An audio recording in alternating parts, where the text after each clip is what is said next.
Yo quiero leer del profeta Oseas un solo versículo de su palabra, la palabra que Dios le dio, versículo 6 del capítulo 4 del libro de Oseas. Mi pueblo es destruido por falta de conocimiento. Por cuanto tú has rechazado el conocimiento, yo también te rechazaré para que no seas mi sacerdote. Como has olvidado la ley de tu Dios, yo también me olvidaré de tus hijos. Padre de la gloria, severa es esta amonestación. Grande la implicación, Dios. Un pueblo que invoca tu nombre y que no te conoce.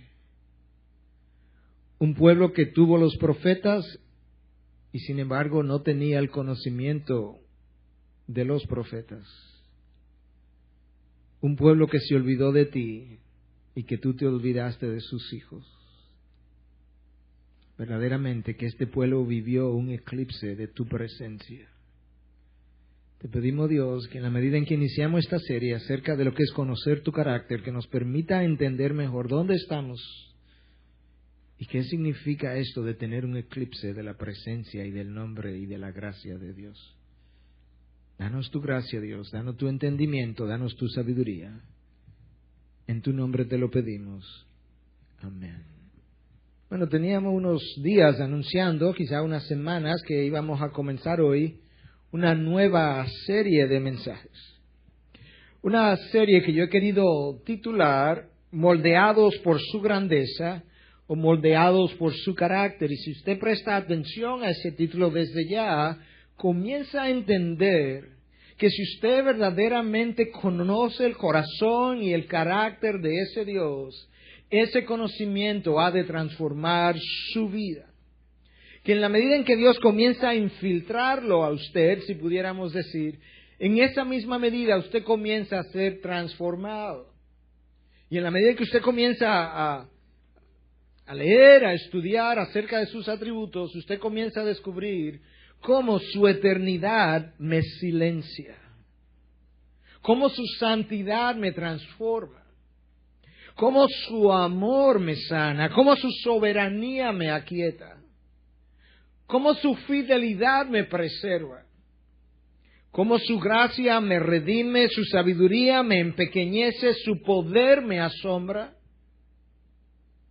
Es su amor que nos sana, como dijimos, como su paciencia nos bendice y como su celo me cuida. Y en la medida en que nosotros conocemos a Dios, en esa misma medida, de forma natural, nosotros comenzamos a cambiar porque es imposible experimentar la presencia de Dios en la vida de una persona sin que esa persona resulte transformada simplemente por lo que Dios es. No hay un solo registro en la historia bíblica de alguien que haya entrado a la presencia de Dios y que haya salido de la misma forma. Y parte del problema de la iglesia de hoy en día es que no conoce al Dios que ella dice adorar. Es que no conoce, no tiene conocimiento del Dios que invoca. Y algo parecido a lo que le pasó a la nación de Israel nos ha comenzado a pasar a nosotros. Y yo no quisiera hoy comenzar esta serie estudiando, escudriñando cada uno de los atributos de Dios. Yo quisiera, en su lugar, comenzar viendo dónde nosotros estamos hoy como iglesia, dónde está la iglesia de Cristo al final del siglo XX, principio del XXI. De dónde hemos venido, para dónde vamos, a menos que Dios nos permita empezar de nuevo, como cantábamos hace un rato. Yo no sé cuántos de ustedes conocen en detalle la historia de la humanidad, la historia de la iglesia.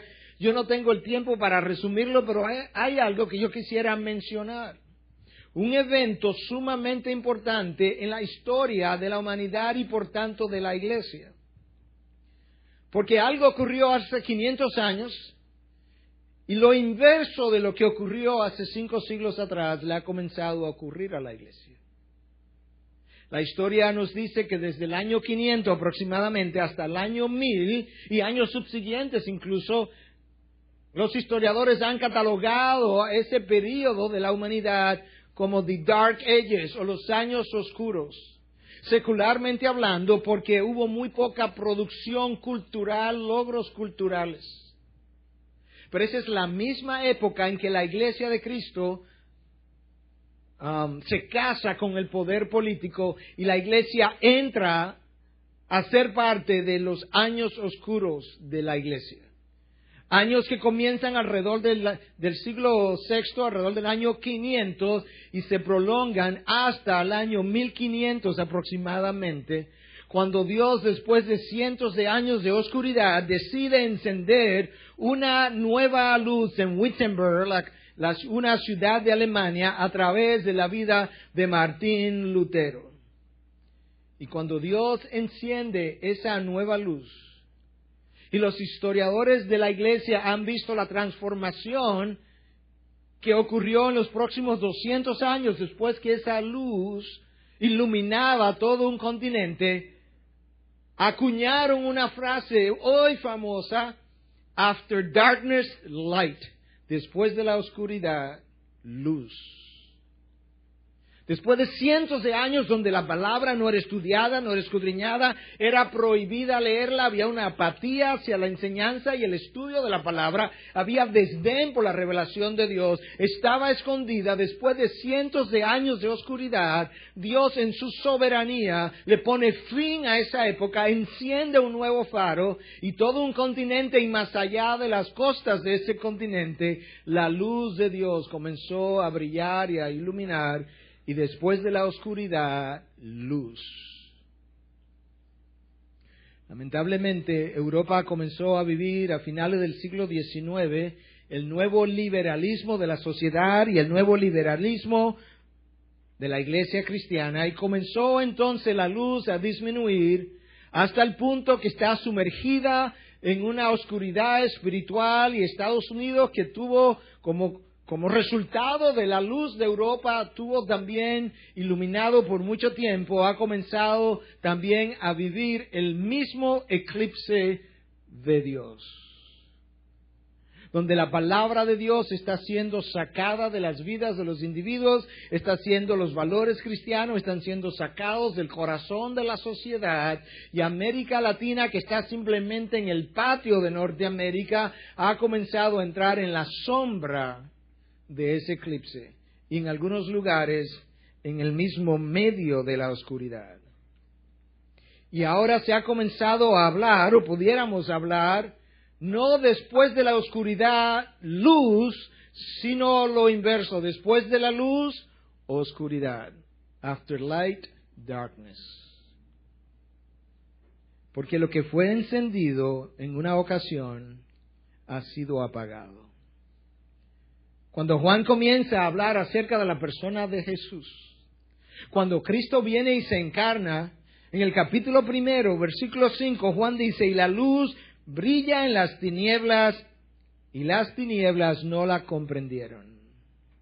Y más adelante Juan agrega que el hombre amó más las tinieblas que la luz. El hombre amó más la falta de la revelación de Dios. El hombre amó más su estado pecaminoso en que vivía, más que la verdad, la revelación y la santidad de Dios. Y es por eso que el hombre rechazó el faro, la luz que Dios iluminó en el siglo I. Pero cuando el mismo Dios en su soberanía decide encender un nuevo faro a través de la vida de un hombre, no lo hace trayendo a su Hijo por segunda vez, sino que lo hace a través de la predicación de su palabra, que Él define como una lámpara para mis pies y como luz para mi camino. Y en la medida en que esa luz fue proyectada sobre las vidas de las personas, en la medida en que esta palabra fue proyectada sobre las vidas de individuos y de iglesias, esos individuos, esas iglesias comenzaron a reflejar el carácter de Dios. Comenzaron a reflejar la santidad de Dios, y las sociedades y las ciudades y las naciones comenzaron a ser transformadas, porque después de la oscuridad, luz. Había habido luz. Lamentablemente, el hombre ha rechazado esa luz. Después de haberla tenido, después de haberla disfrutado, Después de haber visto los resultados de esa luz, el hombre ha querido volver a la oscuridad porque el hombre sigue amando más las tinieblas que la luz. Y el liberalismo del siglo XIX de Europa es el liberalismo de toda la sociedad universal en nuestros días. La historia en nuestro continente, América Latina, es mucho más corta. La historia de la iglesia es mucho más corta.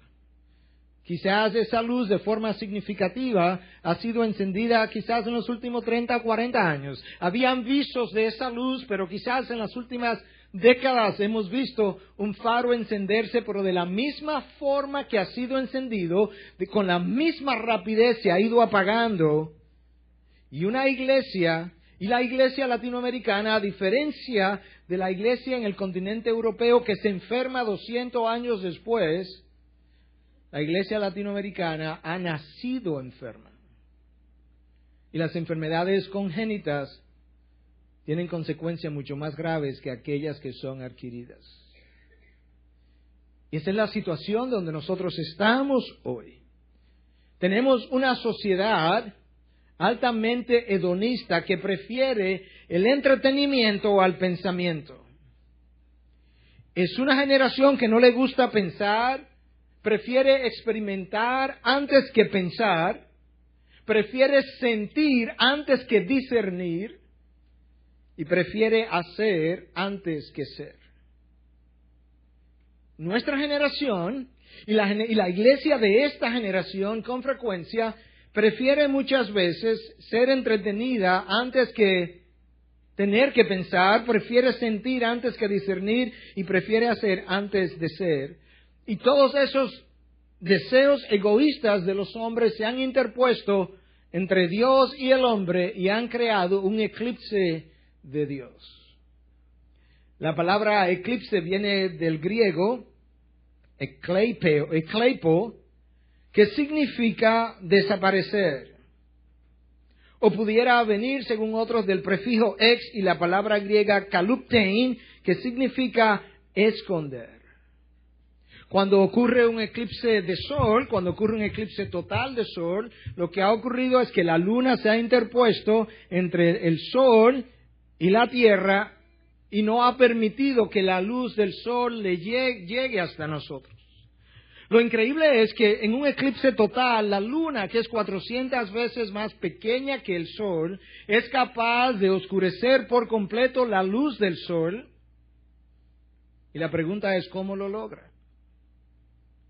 Y la razón es simplemente que la luna, o mejor dicho, el sol, al estar situado 400 veces más lejos de nosotros que la luna, pues el sol luce mucho más pequeño y la luna, al estar más cerca, luce mucho más grande y por tanto, esa luna inmensa a nuestros ojos, pequeña en la realidad, es capaz de ocultar la luz del sol que llega al planeta Tierra. Y lo mismo ha ocurrido, o algo semejante ha ocurrido con el hombre y Dios.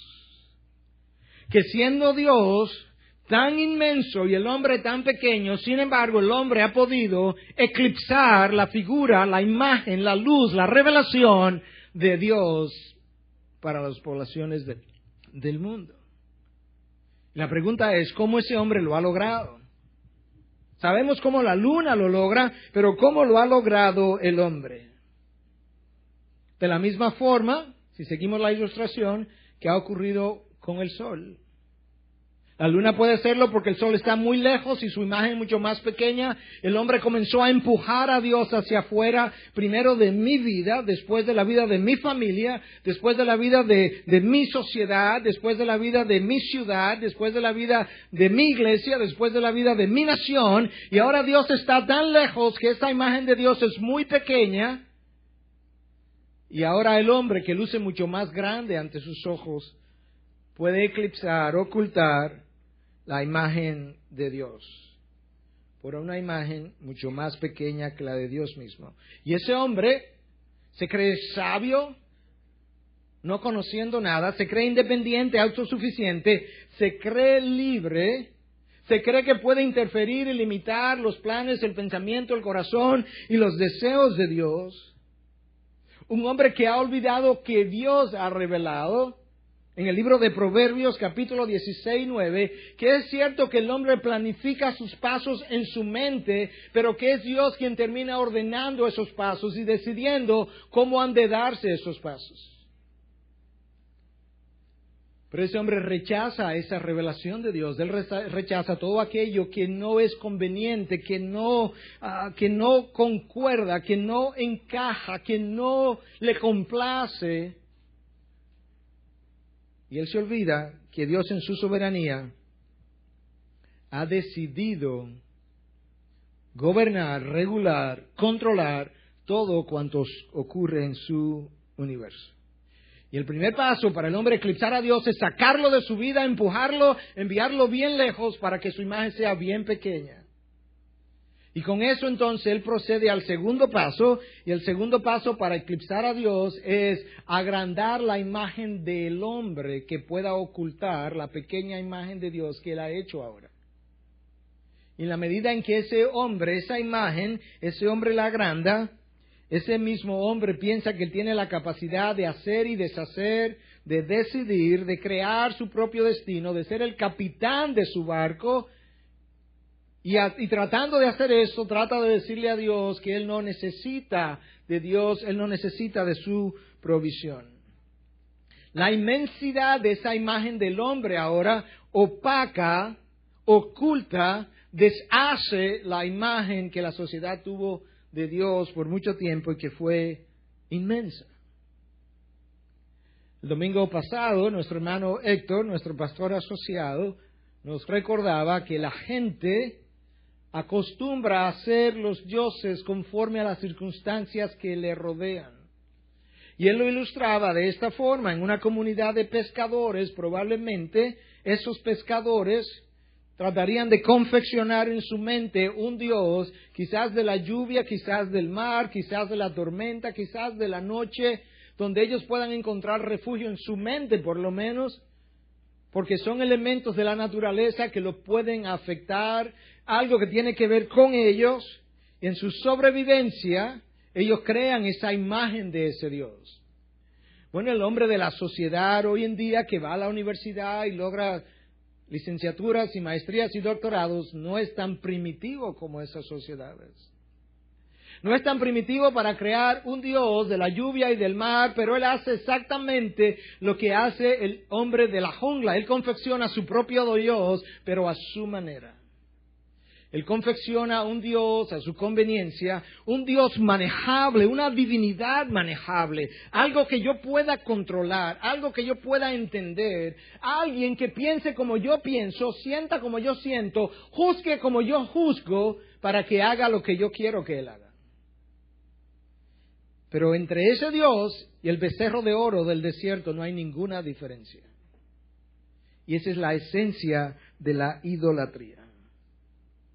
Ese hombre tiende entonces a crear un Dios del hombre moderno, un Dios que no se, como lo mencionaba nuestro hermano Héctor el domingo pasado, que no se entrometa en mi vida, que me deje libre, que respete mi libertad, que mi libertad lo limite a él, pero que él no se atreva a interferir con la mía.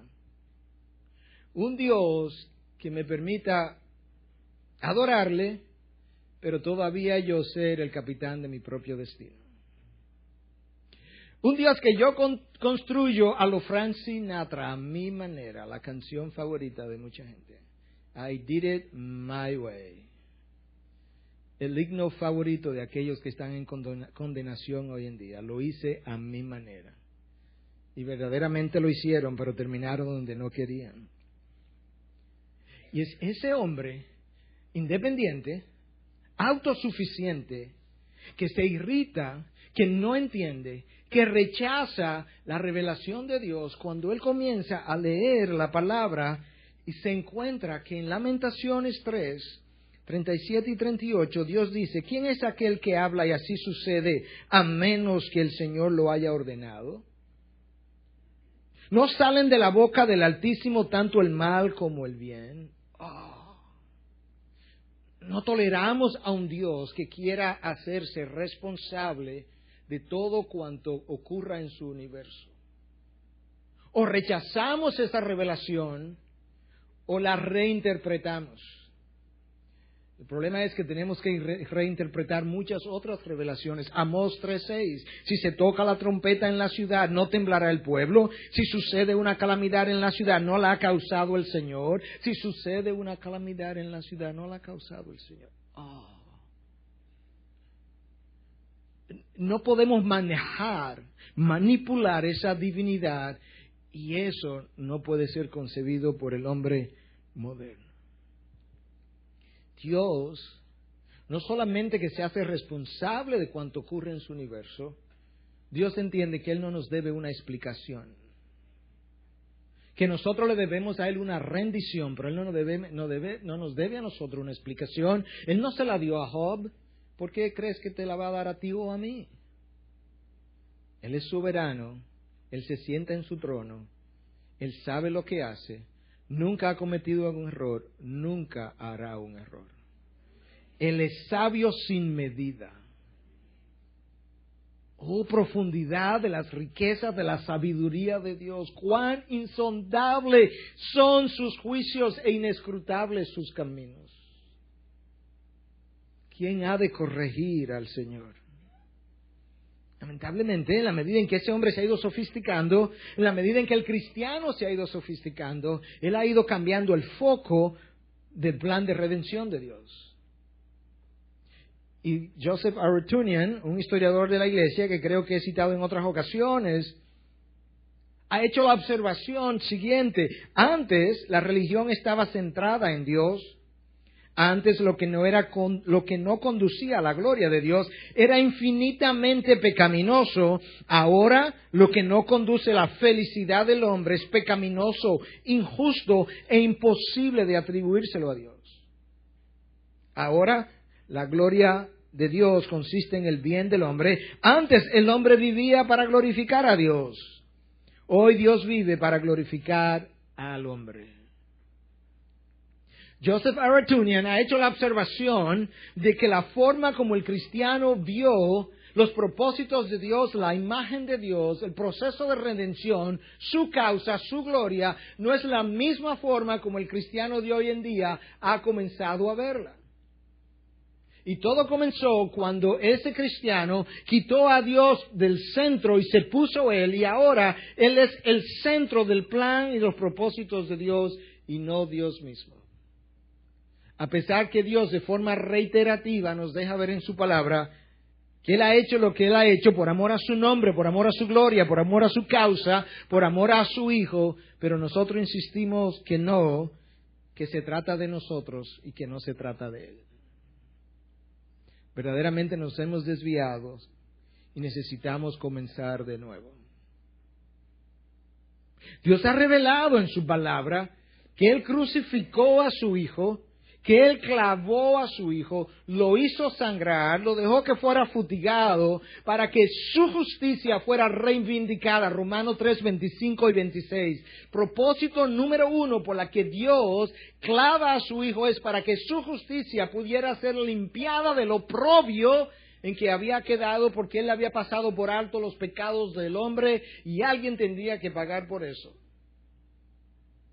Y cuando nosotros vemos a Dios Padre hacerle eso a su Hijo, hacer llover todo su juicio sobre la espalda, nosotros lo entendemos perfectamente bien, porque después de todo nos estaba comprando a nosotros. Hey. Pero cuando Dios decide juzgar una vida, juzgar una familia, juzgar una nación, juzgar una iglesia, entonces es injusto de parte de Dios que Él haga eso. Si Él se lo quiere hacer a su Hijo, claro, se lo puede hacer porque es a nosotros a quien nos va a comprar y nosotros valemos tanto. Él puede desparramar todo su juicio sobre su propio Hijo si Él quiere hacerlo, pero cuando Él me pide a mí que sufra por Él, cuando Él me pide a mí que sacrifique a mis hijos para la causa de Cristo, en el campo misionero, para su honra, para su gloria, no, eso es injusto de parte de Dios, y mucho menos cuando Dios decide ajusticiar una nación, una ciudad, una población. Él puede ajusticiar a su Hijo en la cruz perfectamente bien, y eso lo entendemos, lo aplaudimos, gloria a Dios, aleluya. Pero no cuando Él quiere hacérselo a otros. ¿Quién es el injusto? ¿Dios o el hombre? ¿Quién es el egocéntrico, Dios o el hombre? Se trata de Él desde el principio hasta el final. Dios ha revelado. Dios ha revelado de forma clara, usted puede ir al libro de Efesios capítulo 1, que Él nos ha creado y nos ha redimido para la alabanza de su gracia, la alabanza de su nombre, la alabanza de su gloria. Y si usted tiene problema con eso, hermanos, esa es la mejor y la primera y mejor evidencia de que usted está centrado en usted y no en Dios. Porque si usted está centrado en Dios, usted no lo quiere de ninguna otra forma. Usted quiere que sea su plan de redención, la salvación suya personal, la mía también, para la alabanza de su gloria y no por ninguna otra causa. ¿Usted conoce otra causa más alta que la gloria de Dios? ¿Usted conoce otra causa más noble, más sublime, más alta, más pura, más santa, más digna que la gloria de Dios? Si usted la conoce, venga al final y cuéntemela para vivir por ella, pero no la hay. Es por eso que tiene que ser por esa causa y no otra. Lo primero que el hombre ha hecho para poder eclipsar a Dios es que lo ha enviado bien lejos de su vida. Lo segundo que él ha hecho es que él ha engrandecido su imagen engrandecida ahora ha ocultado la imagen de Dios que ha sido reducida a lo lejos. Y lo tercero que él ha hecho para lograr el eclipse de Dios es que él ha comenzado a ser selectivo en el uso de la palabra de Dios. Él sabe qué leer. Él sabe qué no leer, Él sabe qué pasarle por alto, Él sabe cuáles son los pasajes que bendicen, Él sabe qué son los pasajes que amonestan, y con frecuencia Él se pasa su vida de un pasaje de bendición al próximo, de forma selectiva. De hecho, Él es tan hábil, el hombre de hoy, que Él divide a Dios en dos, porque así se le hace más manejable, más entendible, más explicable a otros. Nos encanta hacer eso. Y por eso entonces cogemos a Dios, decimos, el Dios del Antiguo Testamento, el Dios del Nuevo Testamento. El viejo lo explico de esta forma sanguinario, judicial, legalista, de cualquier otra forma, pero yo no es el Dios que sigo, yo sigo el Dios del Nuevo Testamento, lleno de gracia y de bondad y de misericordia, como si esos dos individuos fueran diferentes. Los mismos principios de gracia y de misericordia del Nuevo Testamento están tan presentes en el Viejo como en el Nuevo. Los principios de gracia, de juicio, y los principios judiciales de la ley de Dios están tan presentes en el Nuevo como en el Viejo. Es un solo Dios, un solo carácter, indivisible. Michael Horton escribió un capítulo en un libro que leí hace como 8, 9 o 10 años, no recuerdo. Nunca pensé que cuando leí ese libro, hasta que lo desempolvé recientemente, que yo estaba leyendo algo prácticamente profético. El título del libro es The Coming Evangelical Crisis, la crisis evangélica que se aproxima. Y en este libro, Michael Horton escribe un capítulo titulado Recovering the Plumb Line, recobrando la plomada, ¿verdad?, con la que usted mide la verticalidad de una pared. Y entonces él hace la siguiente observación. Él dice, cualquier cosa que prohíbe, que ordena, que exhorta, que amonesta en la palabra, eso es ley. Y eso está en el Antiguo y en el Nuevo. Y cualquier cosa, por otro lado, que bendice, que da, que permite, que invita, que perdona y asegura, eso es gracias o buenas nuevas, y eso está tanto en el Viejo como en el Nuevo. De manera que cuando usted lee el Antiguo Testamento y lo lee con los lentes de Dios, ese Antiguo Testamento no luce tan diferente, o por lo menos el Dios de ese Testamento no luce tan diferente como el Dios del Nuevo Testamento. Ahora, cuando yo lo leo con los lentes del hombre, con los ojos puestos en el hombre, esos son dos dioses. Y el hombre moderno que prefiere una divinidad manejable, él le rinde culto adora al Dios del Nuevo Testamento, pero nunca al Dios del Viejo. Queremos algunas cosas de la palabra, pero no toda la palabra. Y eso es parte del problema. Nosotros oímos que Cristo es el príncipe de paz y queremos la paz, pero sin el príncipe. Queremos la gracia, pero sin la ley. Queremos la gloria, pero sin la cruz. Oh, claro, queremos su provisión y su libertad, pero sin rendición de cuentas. Queremos los beneficios sin responsabilidades, las bendiciones, por supuesto, pero sin disciplina. El cielo, claro, ¿quién no quiere el cielo, pero sin infierno? En definitiva, queremos a Dios sin su santidad, sin su carácter, sin su ley y sin su revelación.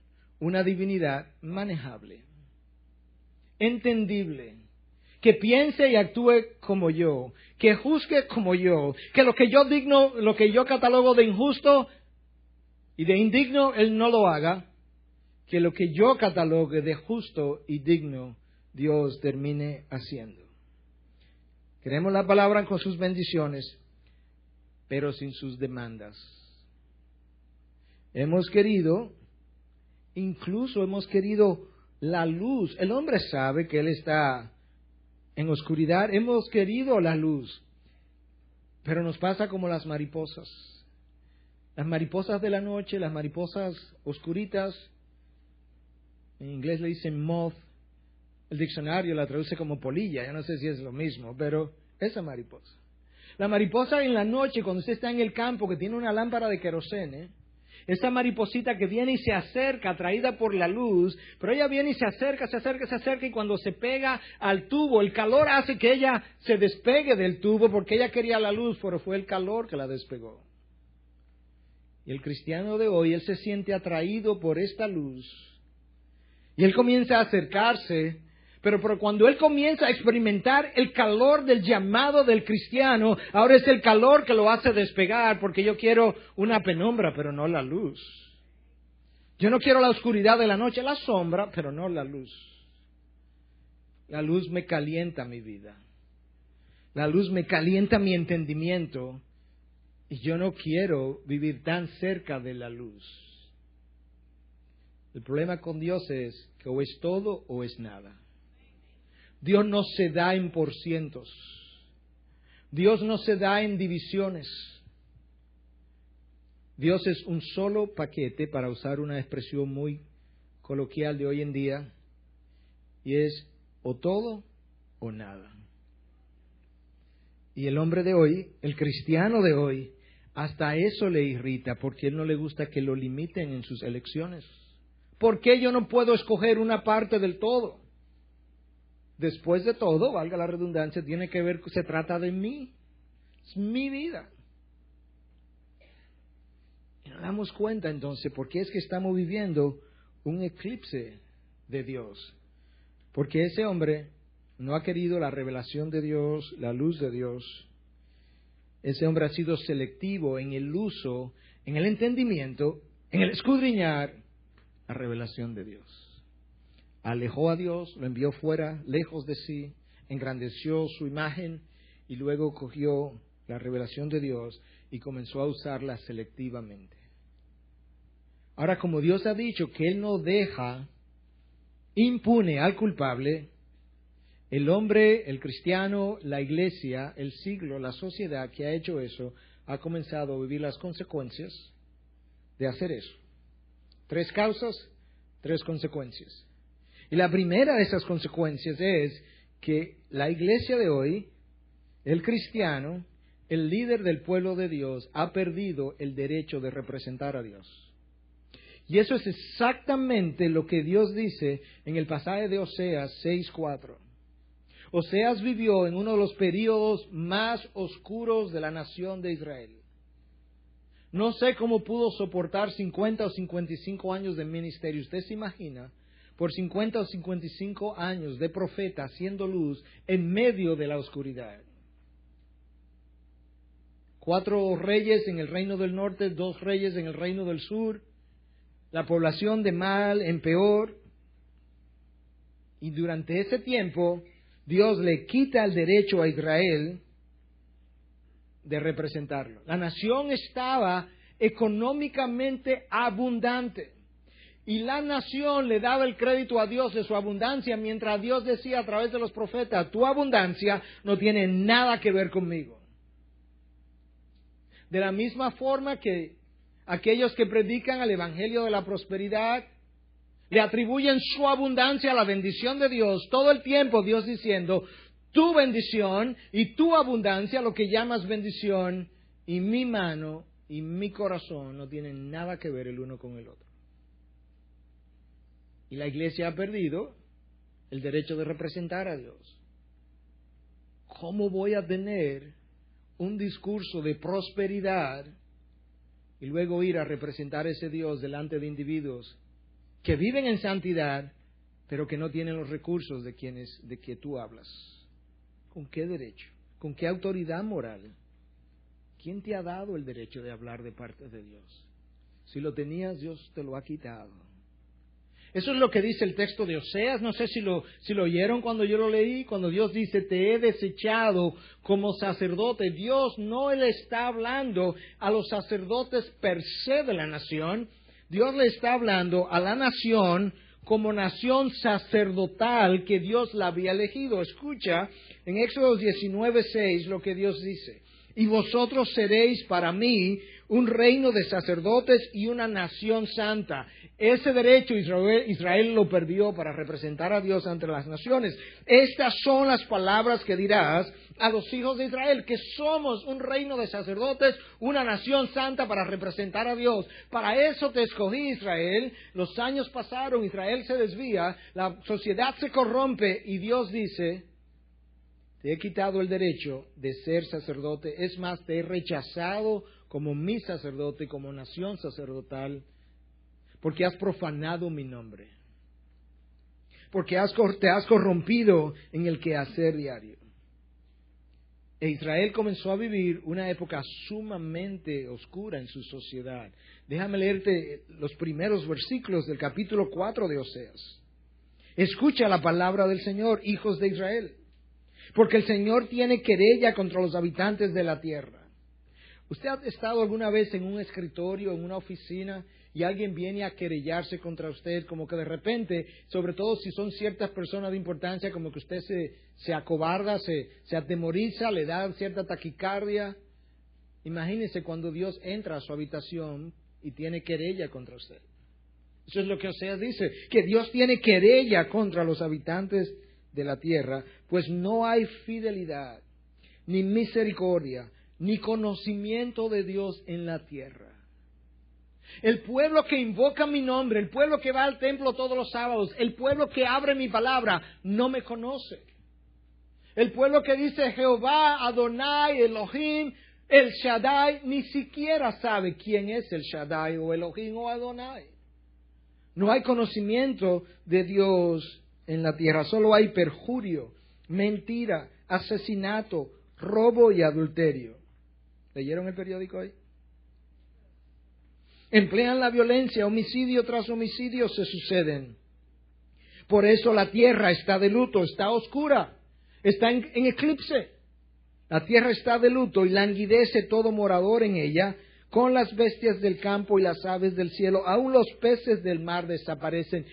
Toda la tierra está bajo juicio.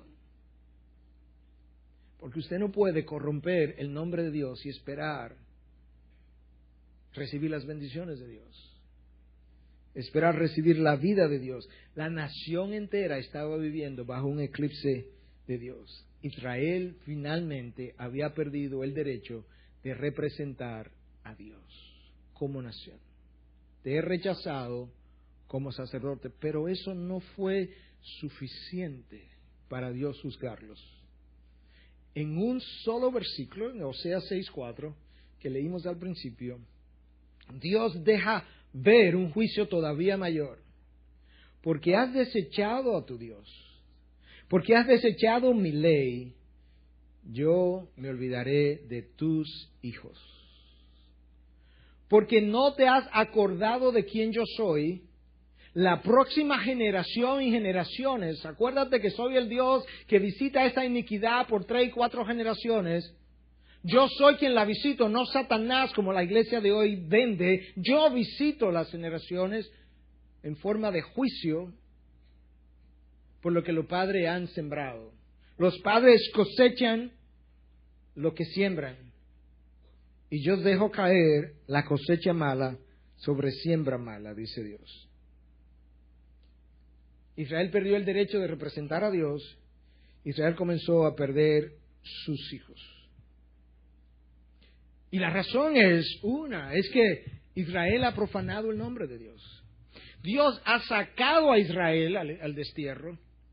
Tú pensarías que si Israel es sacado como juicio, que cuando él llegue allá, ese Israel va a arrepentirse, pero eso no es lo que nosotros encontramos en la historia bíblica. Ezequiel pinta un cuadro totalmente diferente. Ezequiel 36, 19 y 21, los esparcí entre las naciones y fueron dispersados por las tierras. ¿Por qué? ¿Por qué Dios los esparció? Conforme a sus caminos y a sus obras los juzgué. Pero eso no es justo, que tú hagas llover el juicio tan severo. Si lo quieres hacer llover sobre tu hijo en la cruz, muy bien, pero no sobre nuestros hijos. Sobre tu hijo sí, Dios, pero no los nuestros. Los juzgué. Cuando llegaron a las naciones, ¿a dónde fueron? ¿Se arrepintieron finalmente? No. Profanaron mi nombre. Profanaron mi santo nombre, porque de ellos se decía, este es el problema. Oye, las naciones paganas se burlaban del Dios de ellos. Estos son el pueblo del Señor. Ustedes están viendo esta generación aquí viviendo en oprobio, en afrenta, en vergüenza. Esos son el pueblo del Señor. Y han salido de su tierra, de la tierra prometida. El Dios de ellos que le prometió una tierra. Oye, mira dónde los tiene aquí.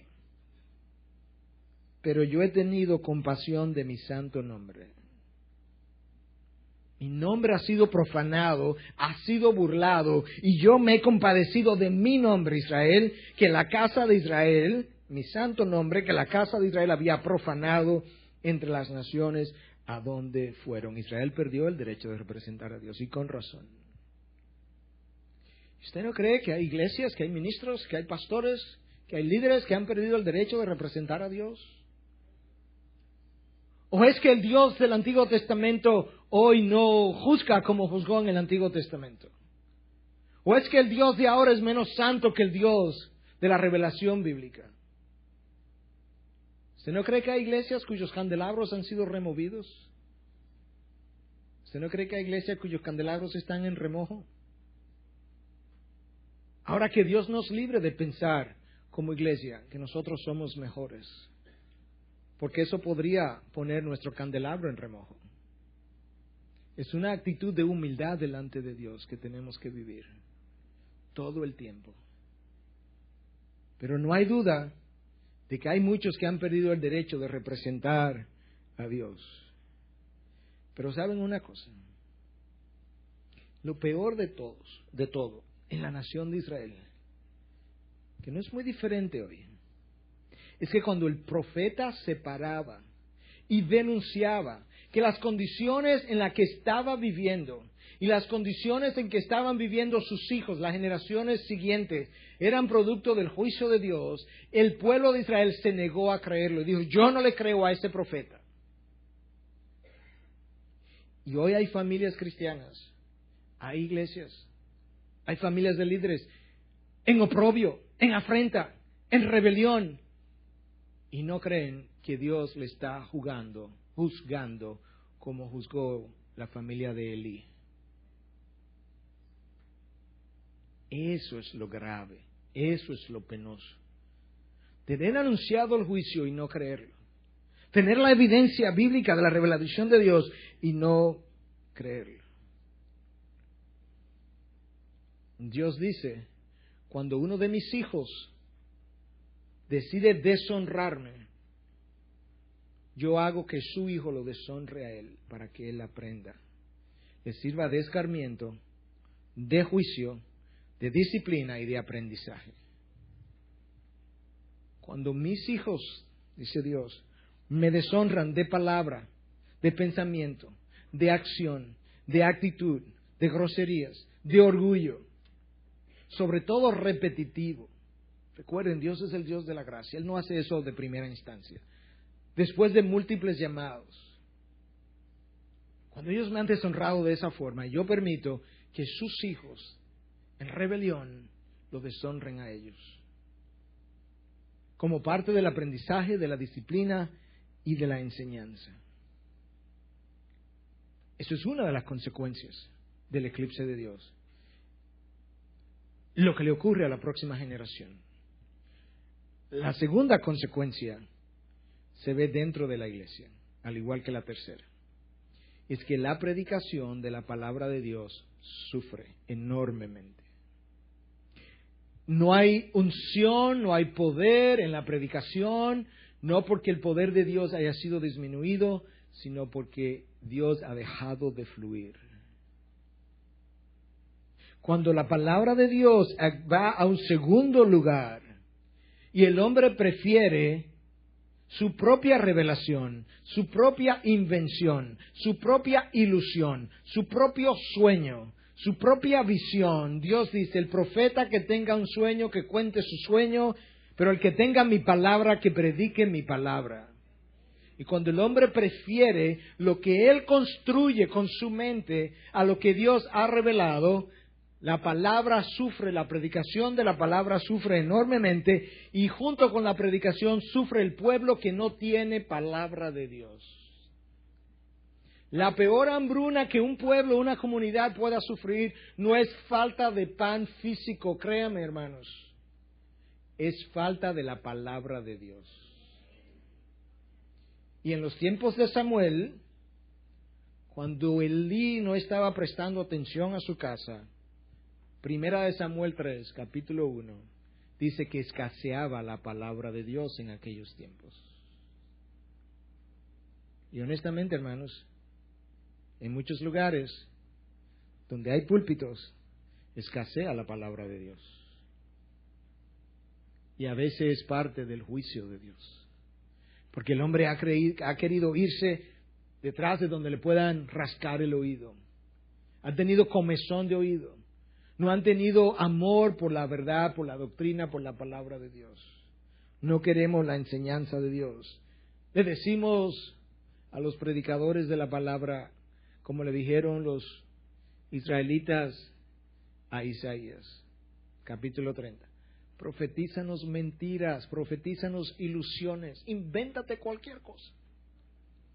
Pero no nos dé la revelación de Dios, que nos juzga, nos amonesta, nos irrita, nos deprime. Y nosotros no estamos por deprimirnos. A veces le damos a la predicación de la palabra en los púlpitos y en los asientos el lugar número 1. Pero cuando vamos a vivirla, estamos muy lejos de la palabra. Y Dios dice, ¿a cuál de esos 2 o 3 o 4 lugares yo debo prestar atención? ¿Al que tiene en la iglesia cuando entra con la Biblia en la mano? ¿O cuando predica desde el púlpito? ¿O al lugar que la palabra tiene el resto de la semana cuando vives conforme a otra palabra y no la mía? ¿Cuál de esos 2 lugares tú crees que yo debo prestar atención? Y eso es grave. Cuando el hombre se crece, Dios se empequeñece, su palabra pasa a un segundo lugar, el hombre comienza a tener una opinión agrandada de sí mismo. Lo que él tiene que decir ahora es sumamente importante, por tanto esto no se predica, esto no se abre, esto no se consume. He estado en lugares cristianos donde se ha predicado la palabra de Dios y no se ha hecho ni siquiera alusión a la palabra. Por tanto, yo no sé si se predicó la palabra. Quizás una opinión, quizás un sentir, quizás una experiencia, pero la palabra no fue predicada. Cuando eso ocurre, tú estás enfrente o en medio de un eclipse de Dios. Es otra de las consecuencias. Primero sufre la familia, segundo sufre la predicación de la palabra, y en tercer lugar sufre enormemente la adoración de ese Dios. El tamaño de su adoración es directamente proporcional al tamaño del Dios que usted conoce. Lo que usted le rinde a Dios está en proporción directa con el tamaño del Dios que usted conoce en su mente y en su corazón. Y como ese tamaño de ese Dios ha sido reducido aún dentro de la iglesia, de esa misma forma hemos reducido la adoración. De una, de dos o de tres maneras o más formas diferentes. En unos casos, hemos reducido la adoración a puro sentimentalismo y emocionalismo. La adoración levanta las emociones, aunque no levante el nombre de Dios. Total, ¿a quién le interesa? Si yo me sentí bien, eso fue, mira muchachos, eso fue una cosa increíble. Si Dios, y Dios se complació, no sé, pero yo estaba de maravilla. Pero Dios se sonrió con la adoración, no sé, no miré para arriba, pero yo miraba para el lado y todos estábamos gozando, entretenimiento, una cosa increíble. ¿Por qué tú no vas a ese lugar? Bueno, yo no soy así, dice otro grupo. Yo no creo en esas emociones, dice el otro grupo. ¿O no? Entonces, en ese otro grupo la adoración es reducida de otra manera. Es un ejercicio puramente cerebral. Y ahora no tengo las emociones en el trono, lo que tengo es la razón del hombre. Y ahora a Dios lo desplazamos de su trono, lo ponemos en un segundo lugar. Un grupo aquí está adorando sus emociones, el otro grupo aquí está adorando su razón y nadie está adorando a Dios. Por Dios. Claro, cuando usted reduce el tamaño de Dios, usted reduce la adoración de ese Dios. Si la adoración es la respuesta de todo lo que usted es, a todo lo que Dios es, se supone que todo lo que usted tenga, y yo creo, la última vez que lo chequeé, usted tenía razón y emociones, creo yo que usted tenía las dos cosas. Entonces se supone que usted debe rendirle ambas cosas a Dios. Nadie lo dijo mejor que Martín Lutero. Nuestros 5 sentidos deben estar involucrados en la adoración. ¿Y eso es un reformado? Eso es una persona que viene, que salió de los años de la oscuridad y finalmente prendió la luz. En el mismo libro que le mencionaba, La crisis evangélica que se avecina, hay varios autores. Uno era Michael Horton, que acabo de mencionar hace un rato. El otro es John MacArthur. Y él escribió el capítulo que tenía que ver con la adoración, de la crisis de adoración. Y él dice, la adoración debe involucrar tanto el intelecto como las emociones. La adoración debe ser apasionada, sentida a nivel del corazón y conmovedora. Pero la meta no es el levantar las emociones mientras apagamos la mente. La verdadera adoración envuelve el corazón y la mente como parte de una adoración pura basada en la verdad revelada en su palabra. Pero cuando usted eclipsa a Dios y usted no ve a Dios, obviamente usted no le va a rendir adoración a un Dios a quien usted no ve. Bueno, pastor, no es que yo no lo veo, es que lo veo pequeño. Bueno, pues usted le da una adoración pequeña. Y usted pone en el primer lugar o al hombre, a sus emociones, o su razón, lo que usted entienda, pero no a Dios. Cuando usted tiene un eclipse de Dios, sufre la familia, sufre la predicación de la palabra y sufre la adoración del Dios a quien usted y yo invocamos, de quien habla la iglesia y de quien se supone que predicamos. Eso es lo grave. Lamentablemente, ese eclipse se puede ver de múltiples maneras. Un Dios pequeño generan sermones y canciones pequeñas, superficiales, diminutas, que no dicen mucho, que no llegan muy lejos, que no tocan el corazón, que no tocan la mente, solo las emociones. Que no tocan a Dios tampoco. Si nos desviamos, permítenos, oh Dios, comenzar de nuevo. Si nos desviamos, te pedimos perdón, Dios. las consecuencias son muchas, son graves. Y lo peor de todo es que el pueblo de Dios no se está percatando que está bajo esas consecuencias. Bueno, pastor, y entonces, ¿cómo nos sanamos? ¿Está aquí la respuesta? Si se humilla a mi pueblo, no si se humilla el inconverso que está allá afuera, que no me conoce, el pueblo mío, el pueblo que se dice ser cristiano, el pueblo que viene a las iglesias, si se humilla a ese pueblo, sobre el cual domingo tras domingo es invocado mi nombre, y buscan mi rostro, que no lo han buscado por mucho tiempo, y oran que no han estado orando, y se vuelven de sus malos caminos, y se arrepiente, yo los perdonaré, yo oiré desde el cielo, y sanaré la tierra, pero no antes de que eso ocurra. Si queremos ver la luz encender de nuevo, tiene que comenzar por la casa de Dios. Probablemente tenga que comenzar por los púlpitos de Dios. Que puedan muchos púlpitos devolverse de sus malos caminos. Volver a predicar la palabra de Dios y dejar de predicar otro evangelio. Volver a orar al Dios de la Biblia, no al Dios de mi confección. Volver a arrepentirnos. Todo el pueblo. Nosotros, todos los líderes incluidos. Pedirle a Dios que escuche nuestro clamor, que perdone nuestra iniquidad. Y Dios promete que Él sanará la tierra.